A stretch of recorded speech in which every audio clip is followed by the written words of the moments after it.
I know you from the stand-up comedy world. You're a very funny comedian. Why, thank you, sir. You're very good, and you check him out. You're all over the internet. Joe White, look him up.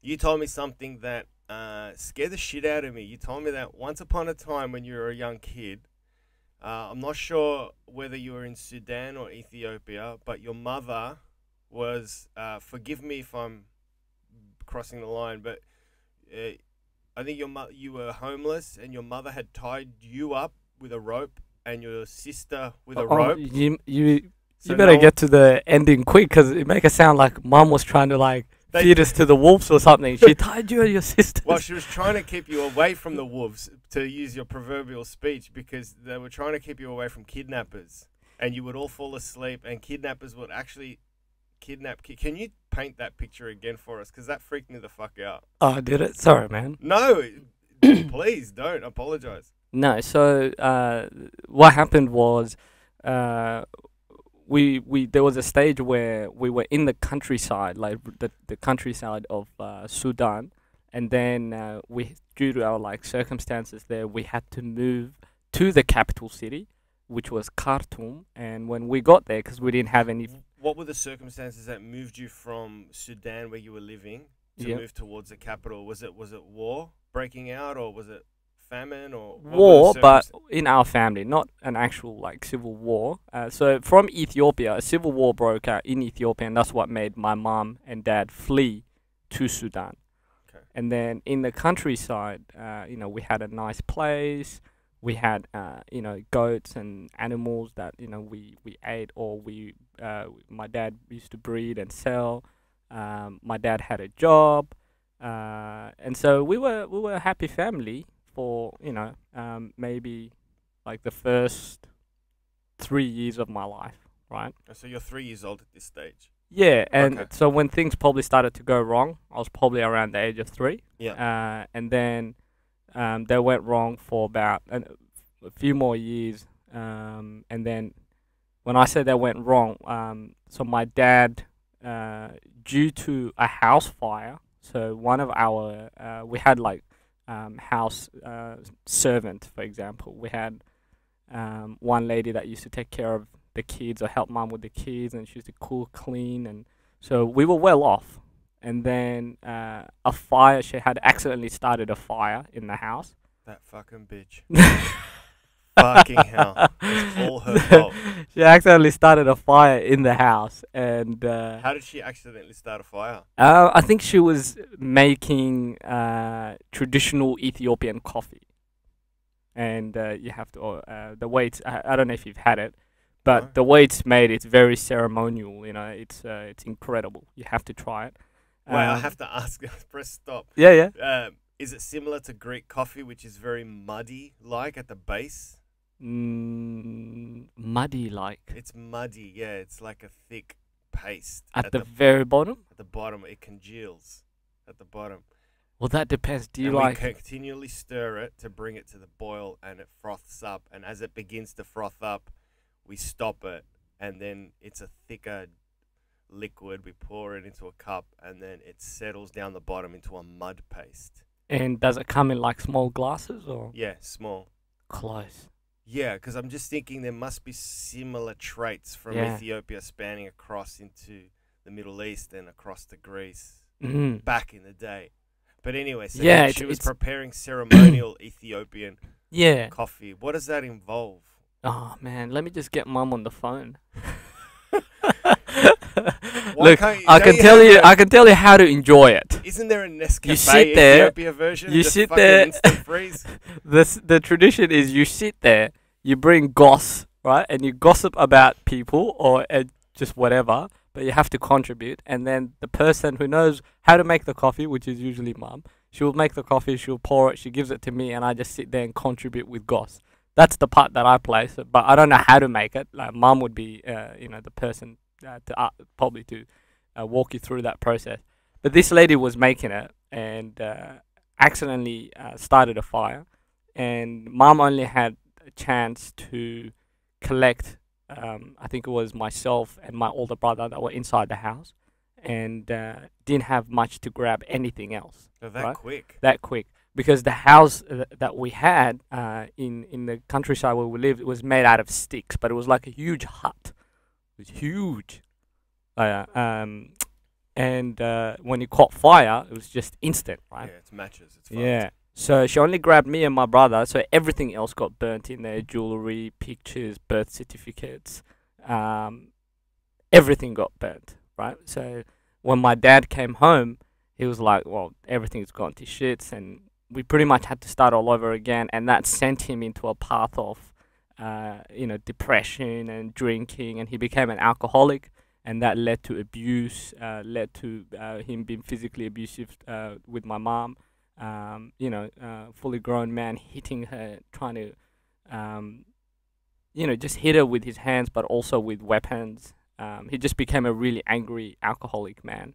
Holy shit, man. Yeah, and then I remember... Were there any attributes of that behavior prior to the fire? Because it seems such a cliff drop to just behave that way. Surely your mum must have been akin to certain types of traits possessed within him before the fire, where it was abusive, maybe verbal abuse. Yeah, well, look, in that part of Africa at that time, it's a patriarchal society, so it's like woman stays home, cook, clean, have babies. Man is in charge. He goes to work, comes back, and whatever he says goes. He's the boss. He's in charge of you. If he decides to hit you, it's okay. So women can't report to any, like, police, or it's just way it was back then. You can report it because it's still a human injuring another human, and he will get in trouble. But if you have to report it to the right people. Because a lot of people don't really care. They just go, well, you probably misbehaved, Yeah, it's crazy, man. Who would you report it to? The church? Would a priest get involved, or is it because would the police do nothing? It'd be like, we're not interested in domestic violence. It's not really a thing here. Look, I'm not going to pretend to be an expert in how. Like, this is just talking from my own personal experience. Sure. But like the police there, if you get the right copper, then they will act quickly and they'll make sure that you're okay. But most of the time, if you get the person that's just like, yeah, this is not a thing that's really a thing here, just behave and he'll leave you alone. Like, most of them are like that. But with him, so there would have been traits of him probably being verbally aggressive. Maybe mom doesn't really. Doesn't talk a lot about before, the whole alcoholic. She doesn't really. It's only recently that I started asking her questions about our life in Sudan. But with Dad, I'm pretty sure there would have been traits because he's from. He used to be in the war, the not ethnic war, the civil war in Ethiopia. He used to be part of that before escaping to Sudan. So, if you're coming from a place like that, you're not mentally all there, let's be honest. Okay, so the house fire pretty much turned him into Darth Vader, like the extreme case where he just fucking lost it, and your mum could no longer stand it.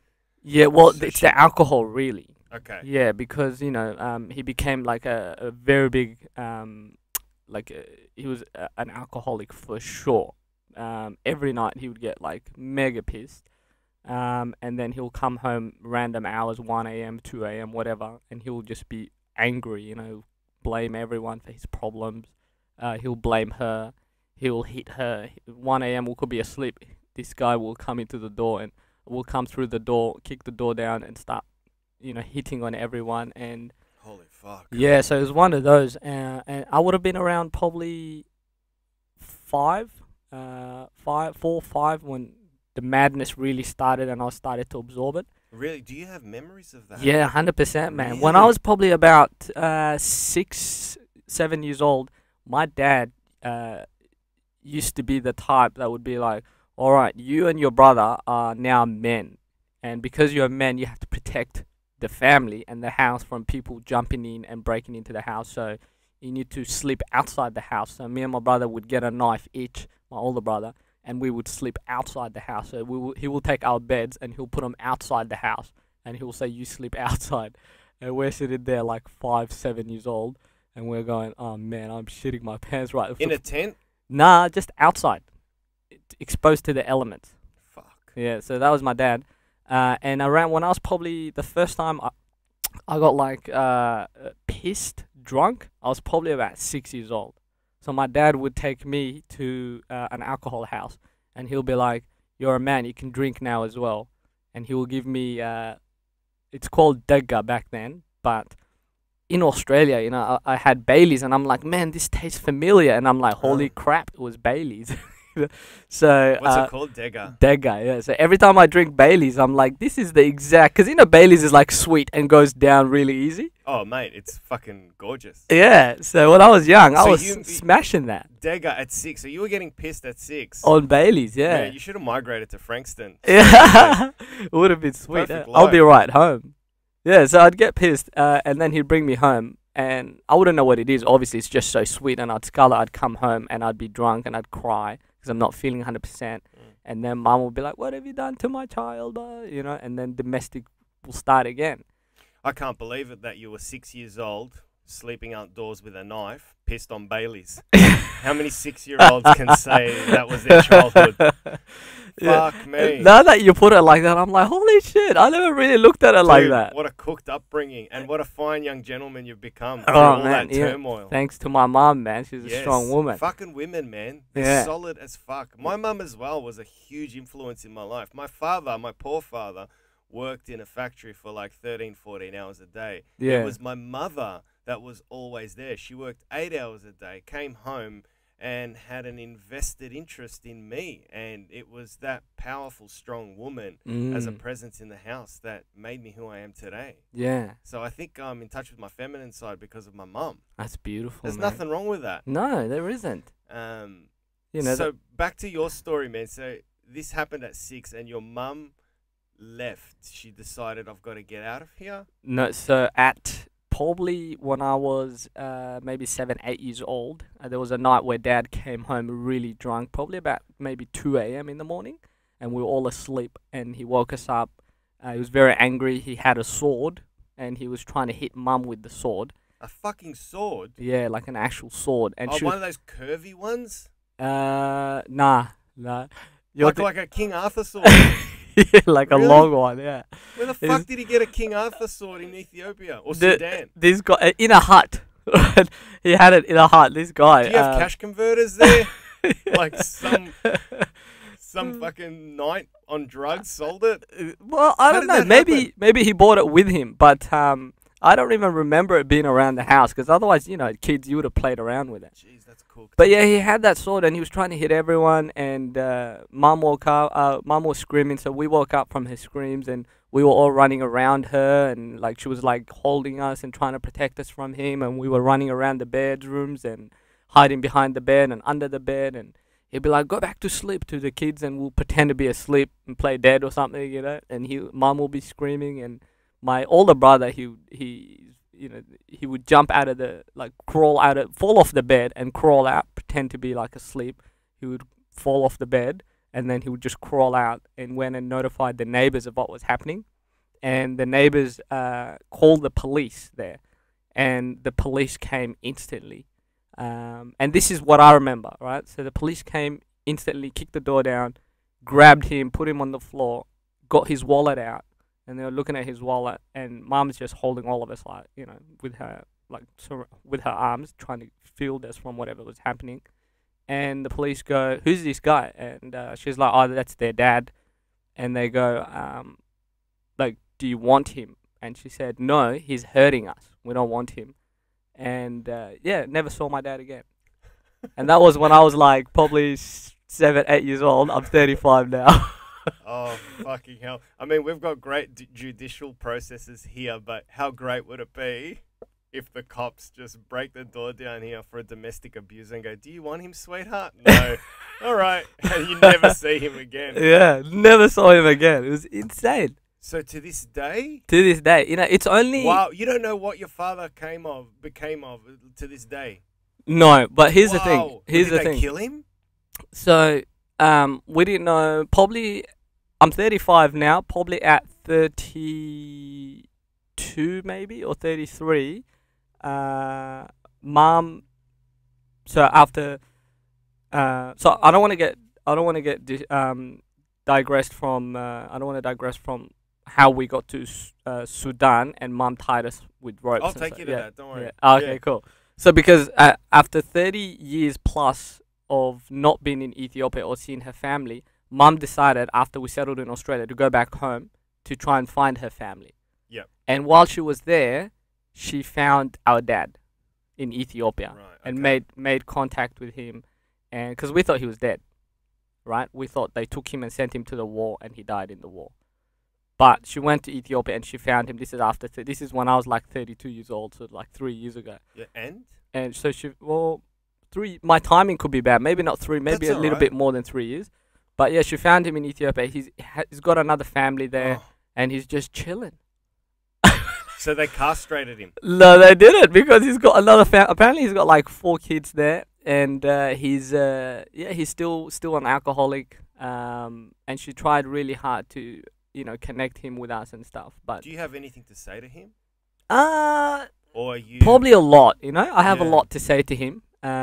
Because remember, this is someone that's supposed to be your protector, You're your superhero. your superhero, At exactly. that age. That's your father. No matter what Fuck yeah. happens, even if he's not in your life, if someone goes, "Oh, who's your dad?" or "Who are your parents?" This is the man that you'll be thinking about and talking about. Yeah, your right? parents are your sun and your moon. They're Yeah. everything in your life. At that Yeah. age. So in terms of whether I have a lot to say to him or not, I definitely have a lot to say to him, Mm. and I look forward to hopefully going back to Ethiopia and visiting, and it will probably be too emotional, but I hope to get it done before he passes. He's pretty old and fragile, so I definitely want to get there and have a word. Yeah, in terms of, sorry if I'm pushing the envelope, but That's all right. what would you want to say to him? Would you want closure? Would you be forgiving in your heart, or would you be like, look at me, player, throw cash in his face and go, I am headlining, I'm headlining, I've got cash, sold out, I've met the premier, Yeah, I'm killing it, bro. yeah. Look. Which angle would you take? Well, it depends when you're asking me. Like right now, I'm in a much better place in my life, in terms of personal growth.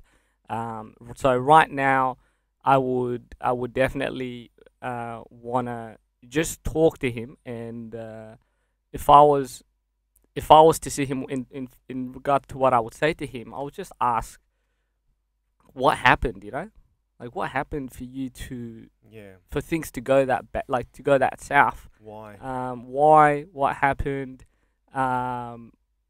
Why didn't you make contact? I guess. Why didn't you, you know, why didn't you try harder to Yeah. try and connect, to try and fix yourself and connect to, because I'm pretty sure, second chances would have been given if he fixed himself first and wasn't like trying to hurt us.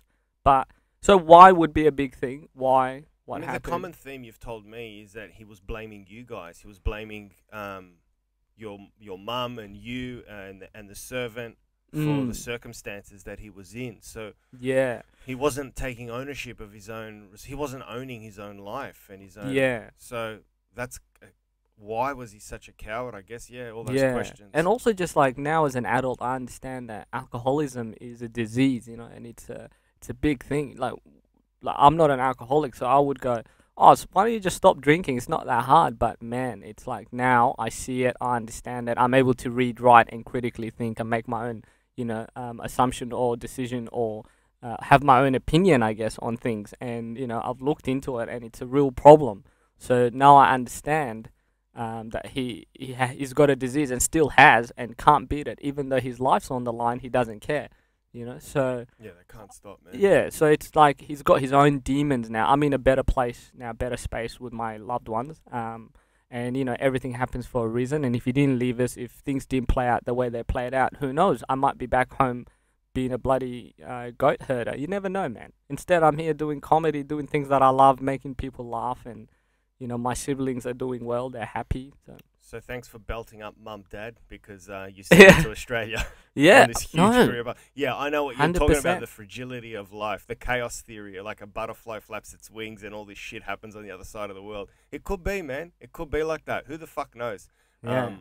So back to the story. Your mum left. she wanted to go to the capital. So when the cops took Dad and we never saw him again, Mum decided, okay, we need to make a move from here, and let's go to the capital. Let's So apply. you were heading to Khartoum, Yeah, so we which went is to the Khartoum, capital which is of the Sudan. capital city of Sudan. Yeah, and at this point in time, everything has been lost in the fire. yeah, The everything's servant has fucked off because she's like, oh, I can't explain this. They've got no insurance. I'm fucking out. yeah. There's no such thing as insurance. Yeah. No. So she's bailed. She's gone. So yeah. it's your mum and the two of you? So there's 6 of us. Okay, wow. So a single mum of 6 and kids. off you yeah. go. So Mum sold whatever we had left, and No vehicle? no. We paid for like a bus ride, pretty much. Okay. So you pay for a bus ride, and they take you and drop you off wherever you need to go. Yeah, I think Mum met a guy that explained to her that there is a thing called the United Nations, and they can help you get out of this country to go to another foreign country where you have opportunities, not just for you but for your kids. So Mum's like, well, let's give it a crack, you know? Wow, Yeah. that's fucking amazing. So- So your mum sets off at night to catch a bus ride to get to the capital to seek out the United Nations to seek asylum or refuge in another country. Yeah. Fucking hell, man. Yeah, so she took a big risk, and I guess a lot of Is this 82, 83? man, I have no idea. I was born 86, so it wouldn't be around that. It would probably be because we came to Australia in 98. So this was, okay, It would have been late 80s, mid 90s. okay. Mid-90s. Yeah. Unbelievable. Your mum is being tested Yeah, as a person. dude. Everything, her back is up against the wall, and I'm watching Pulp Fiction, smoking joints. I had hair down to my shoulders, fingering girls at Frankston Beach. Meanwhile, your mum is undergoing one of the most toughest challenges of her life. Dude, that's crazy, and that's in one world as well. All these different things happening.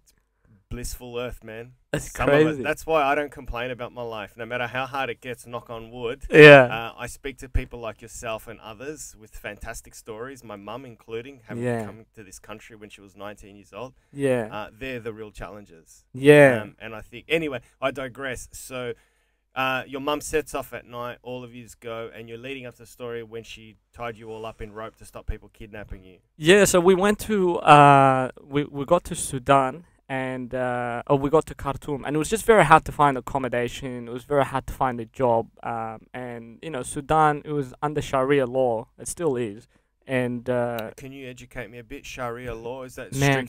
strict Islam code? it's very strict. Yeah, especially on women. Especially on women that are not Muslim.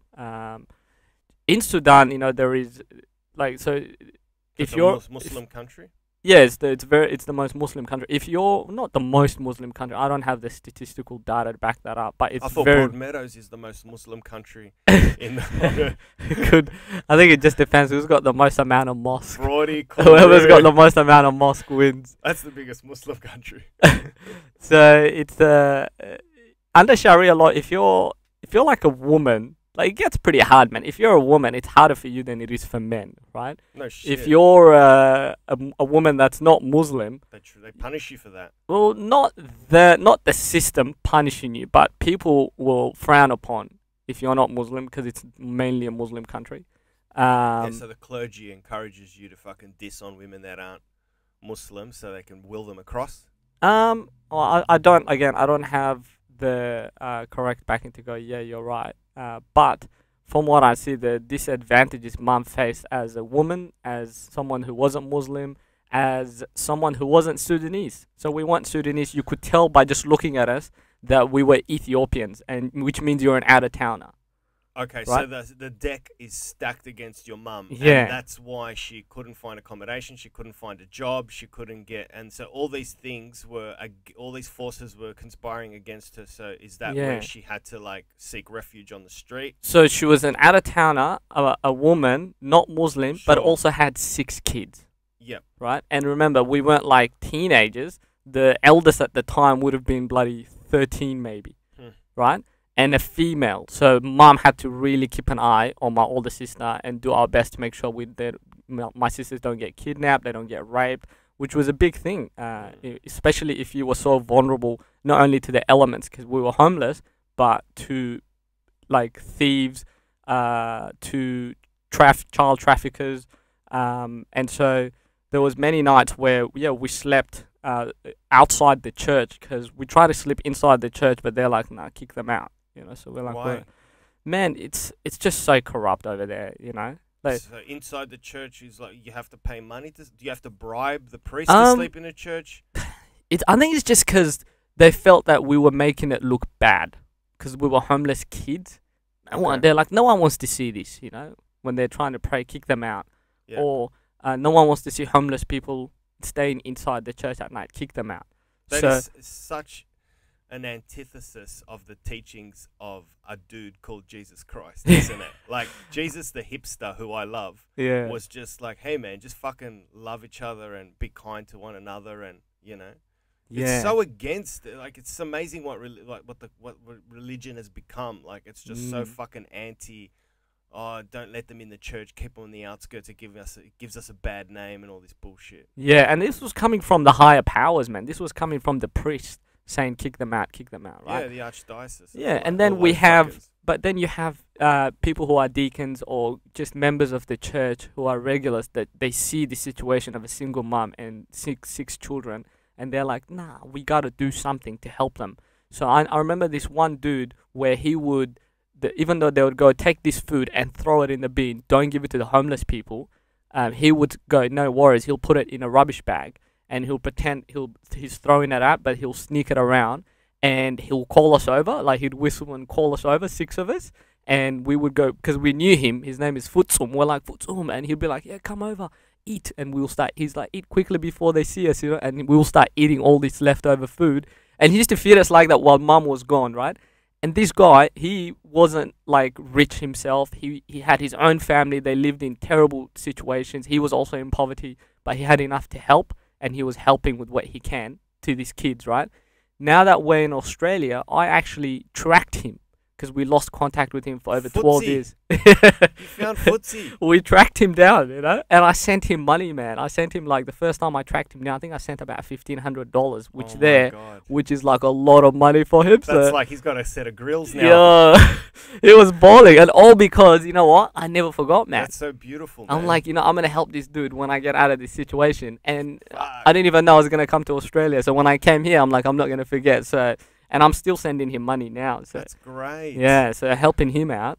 That's so beautiful, man. It's so good that, in amongst all this evil, there's good, good will prevail and someone will help you out. It's beautiful. It's touching. Yeah, so he fed you and they sustained you, and at night they'll kick us out of the church, so we slept outside. And whose idea was it? Who told you, oh, look, it's a good idea to tie a rope around your waist and tie all your children all up because child traffickers will try and snatch? I don't think anyone told her to do it. She was just like a given piece of knowledge that existed on the streets of. It wasn't a given piece of knowledge. It's just because she was the only mum with kids that was homeless, and so many kids as well. There was other homeless people around, but they were men. There were teenagers, and then there's just opportunists who are like roaming the streets at night, and then they see a young girl that they want to kidnap and rape or kidnap and traffic, right? So at night when we're sleeping, we woke up to screamings of like someone trying to take my sister, my older sister.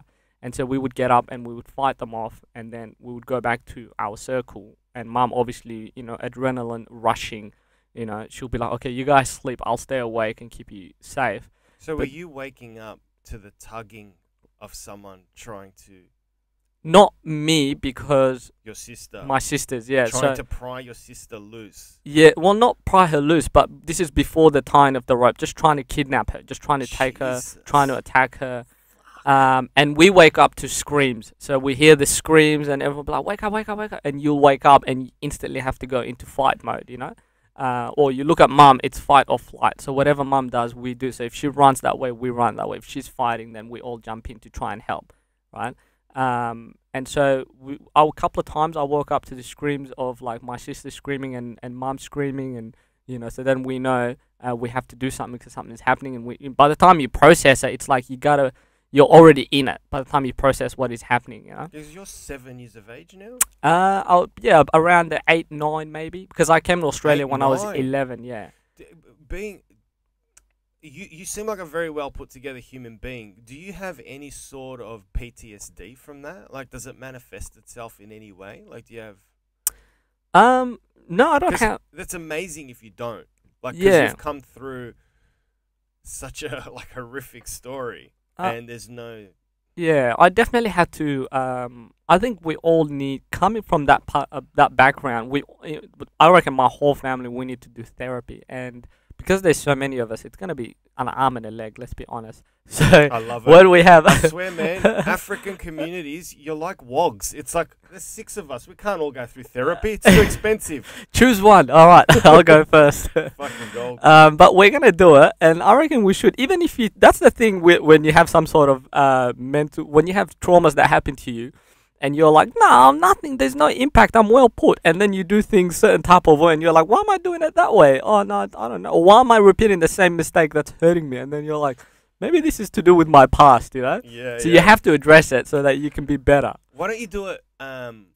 Make money from it. Kill 2 birds with one stone. Get a Tell really me. good psychologist live on stage. Yeah. And you do therapy live on stage, talking about it like we are with a live audience. And you can find funny stuff as you're going along, and you can get therapy, and you can charge ticket prices. Dude, this is You this kill is 2 birds, one stone. Get it all done in one hit. this is some next level ethnic thinking. That's you're making money and dealing with your traumas, and Yes. people are going, yeah, I want to hear about this trauma. Win-win. So with that situation, because it kept happening, so mom is like, she can't stay up all night, right? So then she's like, well, I gotta somehow protect these kids. Here, we've just got security alarm in our houses, you know, beep, beep, beep. No one can come in. If anyone comes in, the alarm goes off. There, we have no such thing. So she tied a rope, but also like cloths to our legs and our limbs pretty much, and then tied it to her so that if anyone tries to take us, she would get, like, it would wake her up, or it wouldn't be easy to just take us and you know, and run off with us. So she did that. She tied us, and yeah, some nights we would wake up and people were trying to take us, and that was yeah, pretty hard. And when I came here, it's like you don't really think about how messed up that situation was until you're doing a podcast and you're going through it, and you're like, holy shit, yeah, well, Dude, oh man, that's next level. It's unfathomable to a child like myself growing up in wonderful, peaceful, blissful Australia. This really is one of the luckiest countries on the planet. And there was another time where we were actually taken, right? And so mum was tricked. There was a boarding school, and they're like, yeah, put your kids in there. Let us have your kids, and we will look after them. And then we'll give them beds, house, place to sleep in, food in their stomach. We will teach them, and then you can come visit anytime until you get your things together. You get a house and everything, and then you can take them. And mum's like, oh, okay, this sounds sweet.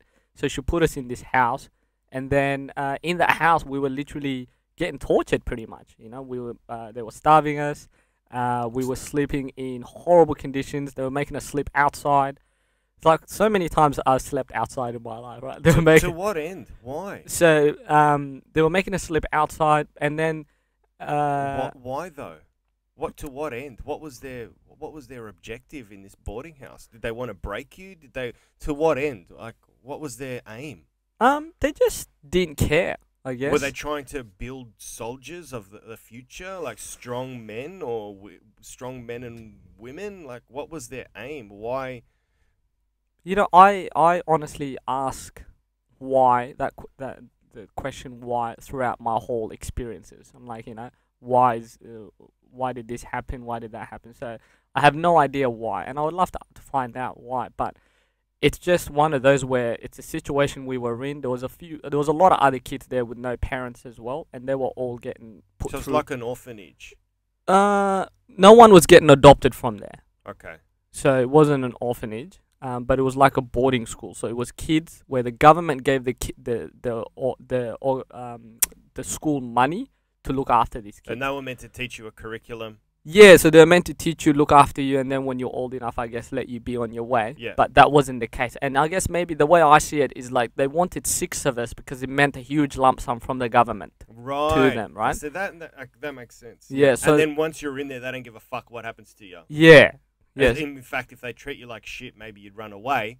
but they still keep the money, and they get another 6 kids. They wouldn't let you run away, because if you leave, then they lose. They lose the ongoing money. The outgoing money. The So contribution, at times it was so horrible, to the point where we would be so scared, some of us, and we will pee the bed, right?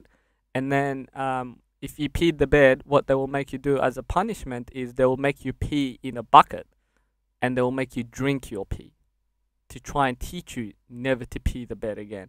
But you're peeing the bed because you're outside, exposed to the elements, getting bitten by mosquitoes, and you're shitting your pants because you're scared of what might come and grab you or take you. It was just one of those where no one really looked after you. And when mum came, they belted you as well. So let's say if you were eating and you didn't grab the food and eat with the right mannerism, then you have to report to the office where they belted you. Yeah, right. Right? And this happened on the regular. And so we complained to my mum, and mum was like, oh, okay, well, this is crap. So mum complained to the management, and she wanted to get us out, and they said no. And in fact, they put in a formal complaint against mum, and made it look like mum was not mentally stable anymore to look after us, and they banned her from coming. And they said, we're protecting the kids from her now. So mum was like, no, like I'm saying, I want my kids back because you guys are torturing them, and they're complaining to me. And they're like, no, this woman is not sane anymore, and she can't come to this place anymore. But mum was like, nah, stuff this. These are my children. I'm going to keep coming, and you can do whatever you want to me. So I remember times where mum would come, and I'd see her, and I'd be like, oh, mum's here. And I'll call everyone over. And we will run, and we wait for the gates to open, but they don't open. And so we can't work out why she wasn't coming in, and she'll just be by the fence, and we'll hug her through the fence, and we'll just be like, oh, why are you coming in? And she's like crying, going, I can't come in, but, very soon I will, but how are you guys in there? And we will talk. And, it's not really until, I talk about it, then I go, holy shit, that is some next level shit. Why couldn't she have access to her children? What was the reasoning that they were giving her? Oh, they were just being vindictive, because she put in a complaint that they were torturing us in there, and they didn't like that she complained. Okay, sure. Yeah, and then she wanted to get us out so that the torture can stop. And then they're like, no, it's not us, it's her. She's not mentally all there. And remember, this is a single mom of 6 kids who potentially lives on the streets, doesn't have like a registered address, is struggling to get a job, comes from an abusive relationship. So, and she's up against an organization. So this organization can manipulate. There's a lot of corruption back home as well, and say that she's not mentally all there. It's for the benefits of the kids. So how did she get you? How did she get you all out of there? Man, my mom has this thing with people where, like, you have to meet her for you to understand what I mean. When she sees you, you will instantly feel like you're one of her sons, man. A certain gravitas? Yeah, she'll just love on you, man. She'll just be like, hello, my son. How are you? Mwah, mwah, mwah. Come, sit down, eat.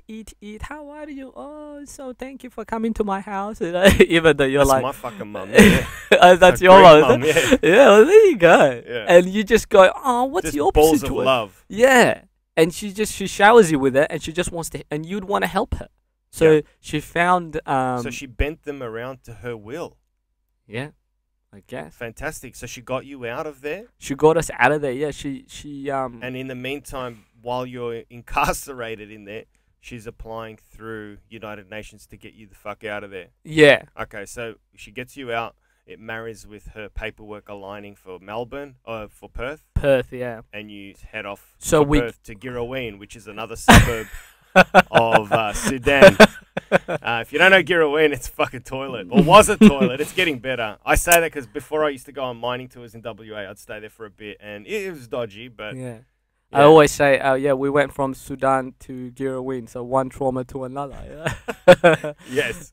But this one had the help of Centrelink, Yeah. Where in Sudan, there was no such thing. How good is Centrelink? Oh, my dude. God. It's heaven. Centrelink is fucking heaven. Yeah, we're like, shit, free money. I think I read somewhere that a teacher in Ethiopia makes like $100 a month. And then here in Centrelink, we were getting like the 600 or more, a fortnight. for a single mum and 6 kids. So mom's like, oh, this free money. You know? Yeah. We pretty much went from poverty to millionaires, if you think about it. Yeah, I don't want to do your joke in front of you, but I really felt it was a beautiful, touching moment. Really cleverly written piece of stand-up, which is, I think, solely your stuff, which makes you unique. When you were describing on stage what it's like to be in quarantine, and it's like, why is everyone complaining? I'm getting a hotel room for 14 days. I've got fucking aircon, pay TV. Yeah. After your experiences in life, abso-fucking-lutely. Everything in life is about perspective. Dude, it is about perspective. Learn 100%. to see life from someone else's point of view, and then it'll make you a lot more humble about your own troubles. Yeah, 100%, man. And so, yeah, now when mom complains about like the water bill or anything like that, I'm like, dude, you remember you didn't even have a house to pay a water bill, you know? So at least, like, let's be happy. But yeah, when we came here and, you know, we were getting Centrelink and, you know, mom would, you know, finally make contact with, like, family that she found back home. And it's crazy, man, because like I said, you're doing nothing and you're getting money from the government. So phoning back home and telling them how much you're getting, and they're like, wow, what are you doing for a living now? And you're like, it's the thing, we're doing nothing. It's just, you're getting just free handouts, you know? But that's to help you, obviously, get on your feet. Absolutely. And do you think, has that contributed to the fact that everyone wants to come to Australia? We have a big problem with refugees. Like, a lot of people want to come here. So because of how good it is, do you think? It's not even... Or do you think it's a fact of people just have to leave their dire situation wherever they are, and they're like, we've heard great things about Australia, we have to go there. Yeah. Or just get the fuck out of here. Yeah, a lot of the time it's just because where they're living or where they're coming from, it's unbearable now. You know, it's life or death situation. It's not like a very, it's not like here. You know, so if there's a place where you could go where you have the freedom to, I guess, live peacefully, have food in your stomach and a roof over your head, and not worry about corrupt politicians coming into your house, or and not worry about, you know, law and order disappearing overnight. Next thing you know, you're exposed to, you know, armed robbers and riots and whatever. If someone's like, yeah, there's a better life on the other side of the world, yeah, you'd go. Yeah. You know, but a lot of people who come over here, it's not because life is sweet there, but they're like, nah, it's sweeter here. It's more because life is shit over there, and then they're like, we need something better. Life is also difficult here. I understood that when during lockdown I was working at Woolies, and we had a boss who wouldn't padlock. He would forget to padlock the dumpster bin, and when I'd finish work at 1 a.m, there'd be a line of people at the back of Woolies just going through the dumpster bin, pulling out food. Yeah. No shit, man. And I was like, whoa, I am fucking living such a comfortable life. Like, I'm in fucking Coburg. Yeah. And there's like 4 or 5 people going through a dumpster bin, pulling out vegetables, chickens, meat that's just expired by a day. Yeah. Taking the chance, you know? Yeah. I did night fill at Woolies, and, you know, sometimes, yeah, I'd look at these products and, you know, when they're throwing things out, and I'm like, man, just give it to homeless people, you know? Well, yeah, that's the thing. That's what pisses a lot of people off. They're not allowed to give it out because they don't want a line of people. So there's loopholes. You're meant to throw it in the bin. Yeah. So you throw it in the bin, but I guess a footsie in the situation will forget to padlock the dumpster bin to make it easy for people to access it at night. Yeah. So that's good, man. You know, I love shit like that, man. Yeah, there's always you can't lose that. Once you lose that, we're not fucking people anymore. Yeah. We're just, you follow all the rules to the letter. You're a fucking, you're a cunt. I'm sorry to say it, but you gotta have a piece of moral fiber within you to say, fuck the rules. I'm not gonna lock the bin because there are people starving. That food's going to waste anyway, so fuck it. Let some people eat it. Yeah, that's what makes you human, you know, like that humanity. But yeah, when you follow things to the T, and then the things that you're following is corrupt, then, you know, you've become part of the machine, haven't you? Yeah. So it's good that there's always that one individual, and all it takes is one really to just goes, no, this is how it's gonna be done, in the betterment, I guess, of humanity. And yeah, there we're eating because of Futsum, and you got all these homeless people able to access the bin because of this one individual. Mm. So yeah, it's a beautiful life here. There is a struggle here as well, and we did come to the realization that it's different kind of problems here, but it's more like I'd prefer the problems here than the problems back home. So. Absolutely.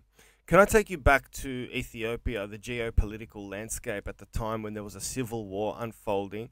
Could you tell me loosely what that civil war was about? Because the only reason I'm trying to build a jigsaw puzzle in my head, because the week prior to this one, I spoke to Izzy Ali. He's another fantastic comedian here on the Melbourne circuit. And Izzy was from where's Izzy from? Somalia? Mm-hmm.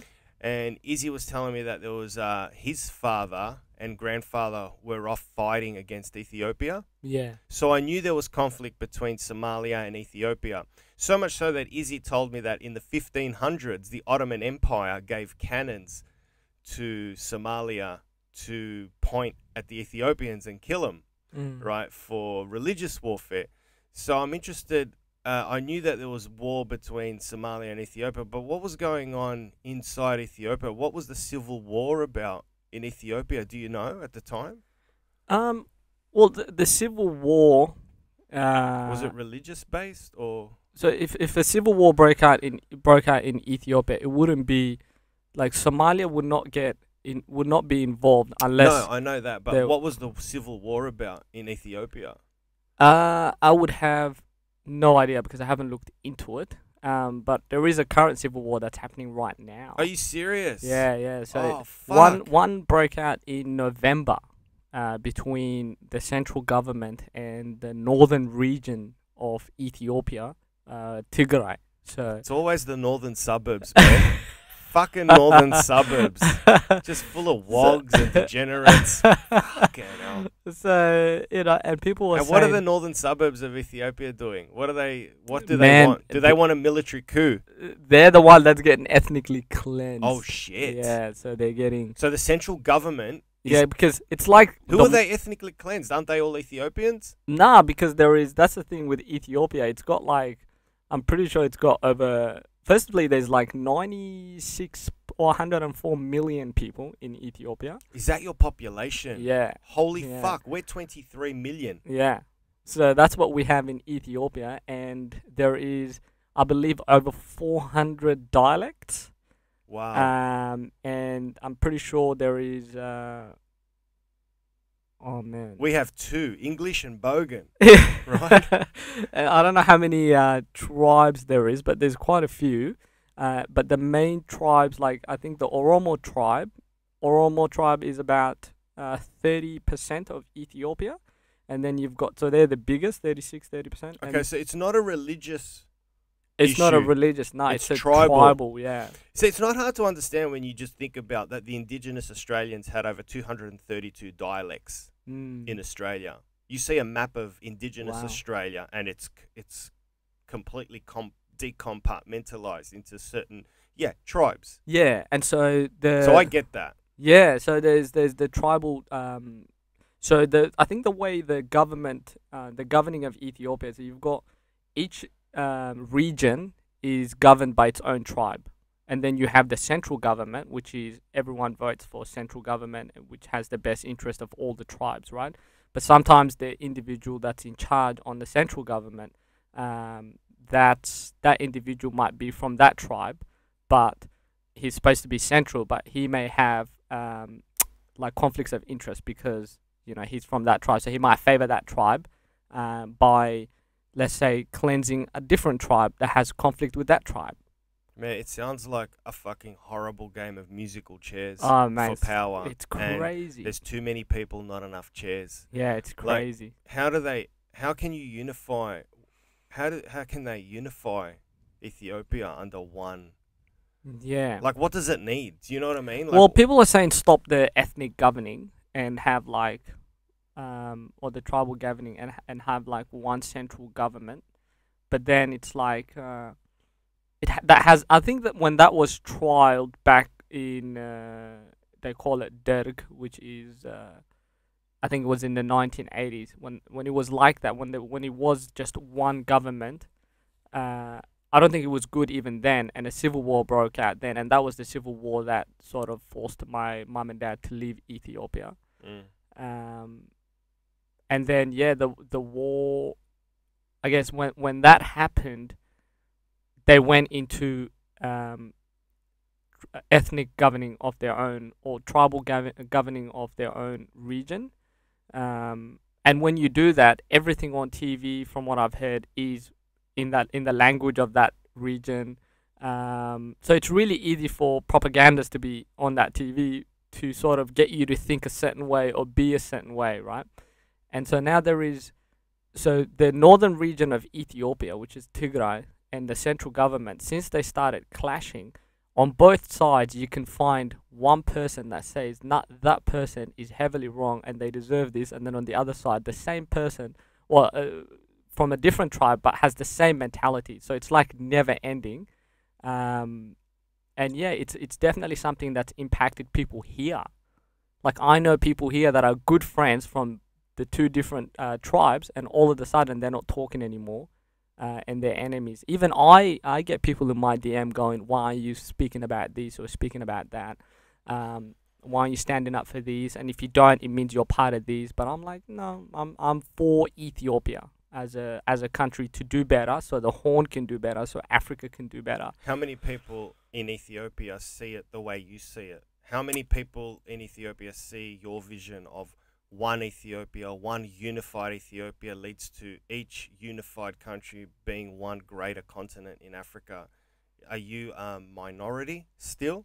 I would definitely be a minority for sure. So there's a lot more fighting to be done. Yeah, in Ethiopia, it's like if you're not pro government, then you must be anti. If you're anti government, then you're pro tribal governing. And if you decide you're not, and you're just in the middle, somehow, some way, people will always find a way to kick you into one side and hold you accountable. But it will be very difficult for Ethiopia to have one central government, or to just have one, be unified one, and not as one, and not have any tribal. Because it's okay to have your own tribal. If you want to govern yourself as a tribe, I mean, it's okay to do that and be proud of it and celebrate it and showcase it. But it's only when you start to think you're better than the other, and you try to use that I'm better than you and try to overpower and. But that's indicative of a lot of African, like pride, right? We are very proud of our tribe. Yeah, isn't it? Like the psychology, it's like we are better because our tribe is better. We have so much pride. Yeah, so but it's hard to put that aside. They all need to do mushrooms and fuck their ego off and then band together. I think it's education, man. It's research, it's self-education, it's critical thinking, knowing how to love and celebrate you without thinking you're better than someone else and overpowering that. If you want to think you're better, fine, but don't start trying to overpower the other person and make them conform to your ways, and that's when the conflict really starts, you know? Yeah. But yeah, I don't know what it's going to take. Maybe a lot of interference from diaspora Ethiopians to, I guess, share their knowledge of how Ethiopia can work as one. But even that's quite challenging, because the mentality of diaspora Ethiopians is completely different to Ethiopians in Ethiopia, you know? And sometimes it's good, sometimes it's bad, but life is so good in the outside Ethiopia. It's like not many diaspora would want to take the risk and go back there and get in the shithole, you know, unless you really want to go there and make a difference, you know. And well, that's the thing. A lot of powerful, influential people migrated to America, made it in the 1920s, 1930s, made it big in America, powerful, and then went back to their native countries in Europe and contributed to the political system and changed it based on Western ideals of democracy, and fixed their own backyards, so to speak. You know, so maybe a lot of people, maybe some people in who are making it big in the Western world will go back and give back to their countries in Africa. Like I know it sounds weird, but Akon has in a big way. You know, Yeah, he's built schools and tried to educate his native people. yeah. I mean, I definitely try to play my part. I'm not to the degree of Akon, obviously, because I'm nowhere near that. But I definitely try to play my part from here by, like, when I do comedy shows, I donate part proceeds to, you know, orphanages in Ethiopia. Also, like, when I just did Fringe Festival, 2.5 grand was donated to Kidanamhirat Children's Home in Ethiopia, which is an orphanage.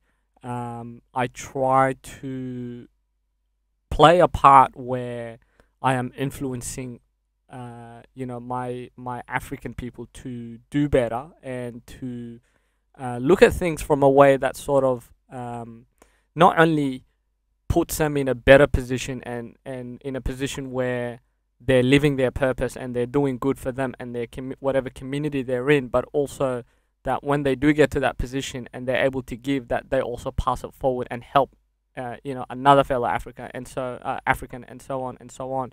So I play my part, I guess, from here as much as I can by financially donating, but also like teaching African people comedy and try to get them on the comedy scene, and you know, holding like the show Best of Africa, showcasing African acts.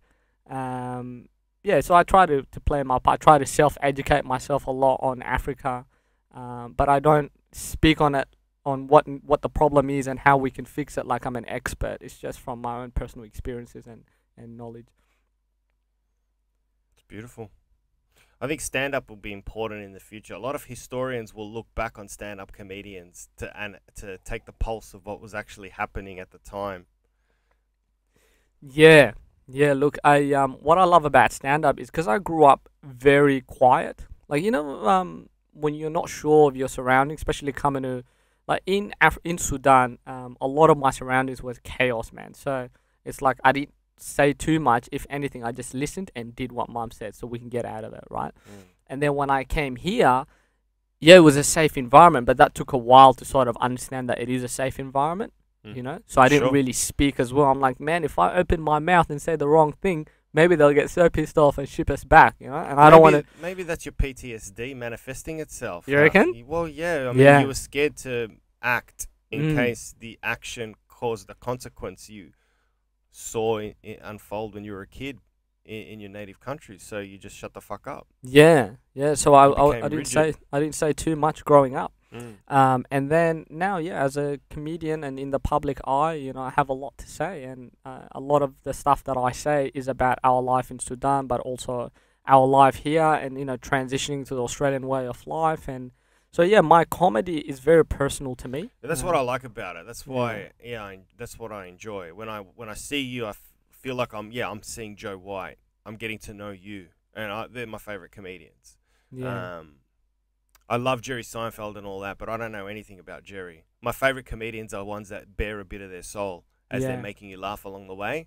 Yeah. And it's like therapy, autobiographical, and of course comical, and of course if you've been doing stand-up long enough, you make it fucking funny, like you do. So I've got to tie this up, man. We've been just chatting on for an hour here, but I just want to, when I put this out, it's going to be after your show. Yeah.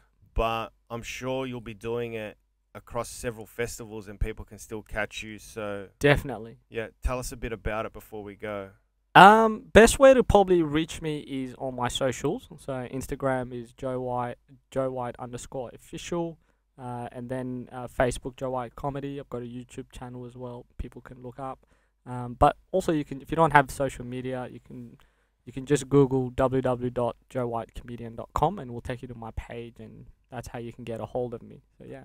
I wanted to end the podcast by asking what your name was. My name is John Katsoulis. Katsoulis is a Greek word which means man who wears a hood, because we were all sheep herders and bald. We wore a hood. So the only way they could tell us you're living up to it from the mountains, we were all bald. Even my grandma, all of them, they're all bald. The Katsoulis is a fucking bald. So in Greece, when they were sheep herding, they would see out in the distance and go, "Who's that fucker with a hood on?" It's a Katsoulis. He's wearing a Katsoulis. So it's got to be the Katsoulises, because they're all fucking bald, so they need the hood. So what a beautiful story. I don't have one like that. I think So Joe White is not my real name. It's just a stage name for comedy. Yeah. But my Ethiopian name is Tlahun Hailu. So Tlahun, which is pronounced with a t noise, means bee shadow.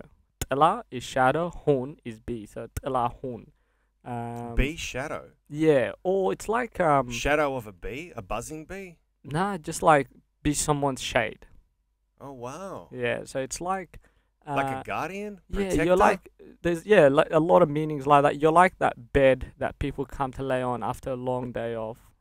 That's a beautiful fucking name, man. Yeah. And if you're out there and you're making fun of that, I bet your name is Shane. And that's So yeah, Tlahun, and it's also the name of a famous Ethiopian singer. That's who I was named after.